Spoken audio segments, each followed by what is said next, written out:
Hi, Matt Solar Electrical Channel, Electricians Guide to Fire Alarms. Going to do a bit on zoning. Two types of zoning. You've got detection zones and alarm zones. Alarm zones gets broken into perhaps evacuation and alert tones. But we'll get into that. We've got some drawings.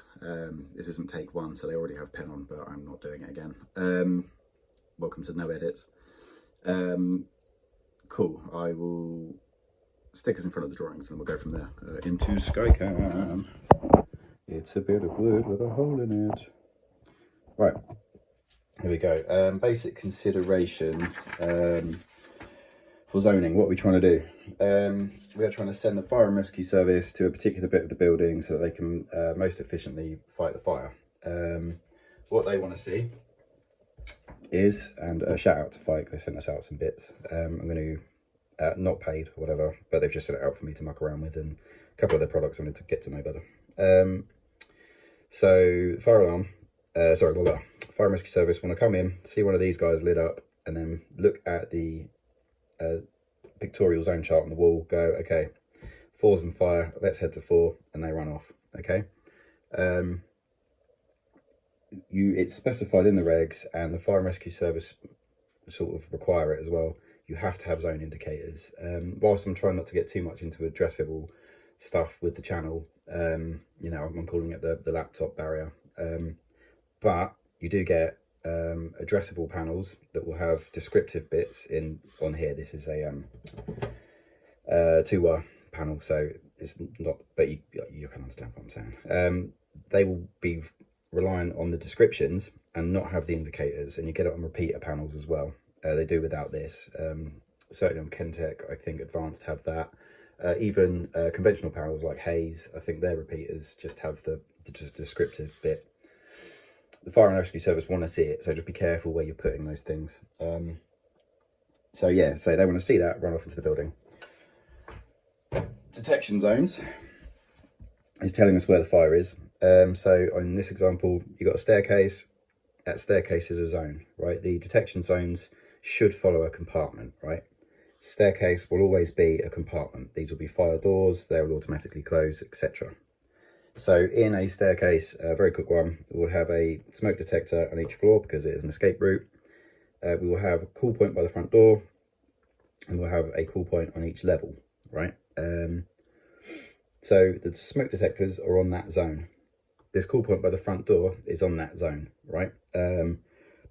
But these cool points by the doors that come from these zones, these cool points should really be on the respective zone for the floor they're on, or the area. Reason being is, if you hit any of these and they are on this zone, it will just send the fire and rescue service to this zone. They won't know what floor the issue is on. Whereas if it's tied into the area that someone is escaping from or evacuating, they've seen it. Say this is a grade A, say it's flats, right? Grade A, LD3. So these only have heat detectors in. They'll have their own grade D bits. So the grade D has gone off, or the person's seen it.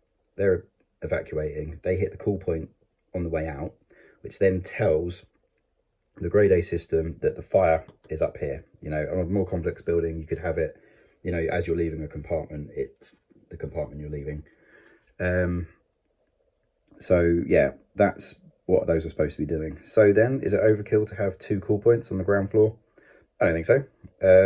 If you're leaving, you hit the one by your door, tells everyone fire's in there. Because again, if ground floor comes out, hits this on their way out to their place of eventual safety, then the fire and rescue service have to figure out what floor the fire's on. I mean, it could be pouring out the windows and they might get it, but let's try and leave as little to chance as possible. Get out of there.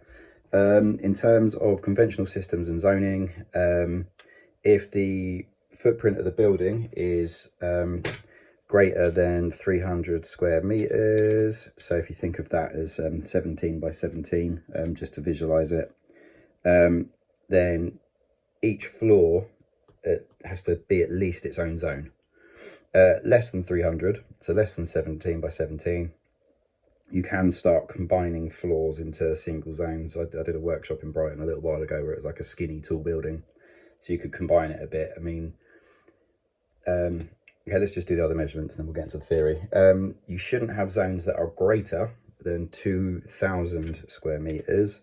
So if we go square root of 2,000, that is 44 meters. So 44 by 44, or, you know, up and down the X and Y axes as appropriate. You then, okay, let's open that into another zone. Reason being, search distances. So the maximum search distance from when you enter a zone should be 60 meters. So and that's like cumulatively up and down the stairs, or along a corridor, or into a complex room. And that's not to where the fire is, it's just to a place of vantage where you can see it.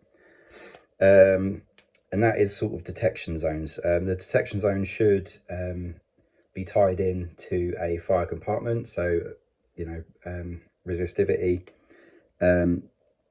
You know, if this is flats, we can't get involved in the compartments inside the flat. So we would tend to just include the whole flat as a compartment, unless you're in some swanky South Kensington billionaire pad, in which case you might be able to argue it architecturally. And for detection zones, that will probably do it. Anything else to cover on that? Oh, voids above compartments. So say this is, actually it might be easier on the other drawing. Say this is in here, this room has a void above it, but it's part of that. So you've got like your classic suspended ceiling grid. You know, you've got electronics up there, you've got all sorts of gubbins up there. Some of those tiles can be quite fire resistive. So, but the concrete block that it's in is still just one compartment. Okay, so you'd have detectors up there that would match that same footprint, and quite often you would then have a remote indicator in the ceiling to say the device that's gone off is above the ceiling. You should really do that with addressable panels as well. Let's have that. Anything else I can think of for that?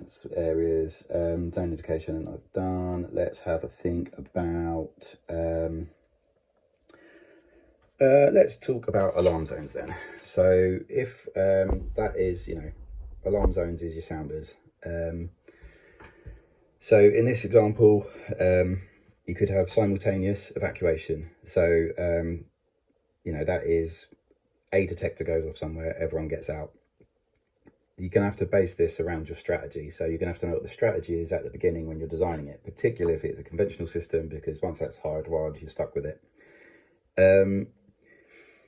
Or what if, for instance, you have staged evacuation, right? So something goes off in 3, you know, automatic detector goes off. So 3 has to evacuate, but say you've got 100 people per floor, can't all come out at the same time. The stairs will get clogged, everyone will get stuck on each other, fire service, you won't be able to get out, fire service won't be able to get in.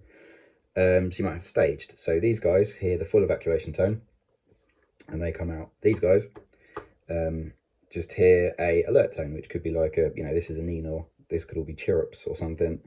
And they are being told something's happening, be wary, but stay where you are, right? Stay put policies, you know, British buildings, best in the world.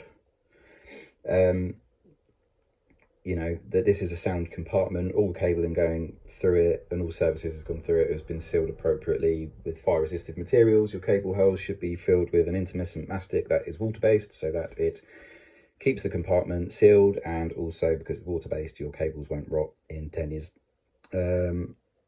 Yeah, you know, and then after, it could be in the programming that after a certain amount of time, this one goes, and then this one goes, and they evacuate in turn. Fire service might be able to control it from the panel, the control and indicating equipment, CIE. We don't write FAP for fire alarm panels because that is the sound of an enthusiastic young man learning about himself. So that's simultaneous evacuation, phased evacuation. What else can we say about that? So if we have a look at the more complicated building, again, I've just grabbed this off of Google Images, drawn on it already because this is take 3 of the video, maybe even take 4. So Alarm zones. It depends on what the fire strategy is in terms of evacuation. This could be, for instance, a residential nursing home. So you won't even have sounders go off in the rooms. You know, you have a fire here, it will flash a light in the nurse's station, and then they will come out and perform progressive horizontal evacuation, where they take the people in the danger zone and move them into a safer compartment, right? Again, we're relying on the compartments of the building, British buildings, best in the world. And they'll do that. So your alarm zone might only ever be the nurse's station. You know, or if this is an office block, again, you could have staged. So, you know, these will go, you know, you have something in this zone or this zone. You know, so these guys will just get the alert tone, whereas these are evacuating. You know, you've got these two doorways here, I think. So you don't want them getting clogged. And also, anyone that leaves the building has to have somewhere to go. Do you want 200 people gathered around the building when you've got 7 or 8 fire engines coming in? No, you don't. So you've got to look at the strategy for that. In terms of the zoning, I find this one tricky to explain because I bump up against it. The regs say that an alarm zone can have multiple detection zones, which makes sense because simultaneous evacuation. But a detection zone shouldn't have multiple alarm zones. I bump up against that because with cause and effect, you know, you might be triggering sounders here, but you're triggering alerts over here. You know, on a conventional panel, you'd struggle to do it anyway, really. But yeah, I struggle against that reg. I'm happy to discuss it in the comments, or someone with a bigger brain wants to explain it to me better as to why that regulation exists. Go for it. It's what, 13? I think it's the notes at the end of 13 and 5839 part 1, 2017. Things to consider: audio overlap. So evacuation tone here, which is your NINOR, say these people are staying put, they really shouldn't be able to hear it because you don't want the confusion. You know, you're being very specific about your strategy, what you're trying to do. You know, there's lots of stuff at play. So, you know, you don't want those getting tied up. Again, if your multiple detection zones are featured with a single alarm zone, the alarm zone should follow, you know, the footprint of those detection zones. What else can I think of? Compartments. I think I'll do this. 12 minutes, not bad. Yeah. Any comments, anything you'd like to know more about, let me know. I've banged through that, hardly taking a breath, because I tried to do 10 minutes, I've got 13. So that will do. Yeah, any questions, hit the comments. Any corrections, hit the comments. Yeah, stay safe out there.